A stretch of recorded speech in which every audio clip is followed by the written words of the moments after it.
บายดีเนาะอันนี้ก็ซื้อชมพูอยู่บ้านสังเขต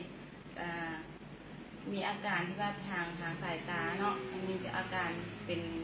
นจิ้นโป่งในตามีอาการคันแล้วก็จะเป็นภาพซ้อนแบบสายตาก็จะแบบโบชัดเจนเนาะแล้วก็มีได้ยินข่าวที่ว่ามีการโฆษณายาตัวนี้เนาะได้ยินจากคนที่หักแพงกันแนะนำให้เข้ามาซื้อลองไปกินเบิ้งแต่ว่ากินก้องทับอิดก็จะรู้สึกแบบคล้ายๆขึ้นมาแต่ว่าจะมีอาการคันนิดนึง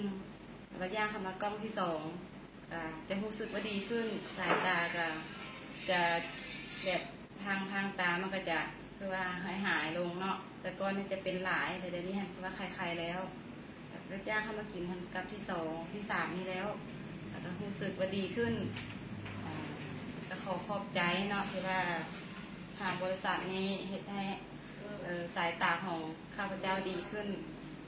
ขอบใจก็ให้แนะนำผู้ที่มีทางสายตาที่ว่ามีอาการกับเกี่ยวกับจิ้นตาปุ้งบอกมีทางสายตาฟางอย่างก็เชิญชวนมาซื้อได้ที่บริษัทนี้เนาะขอบใจ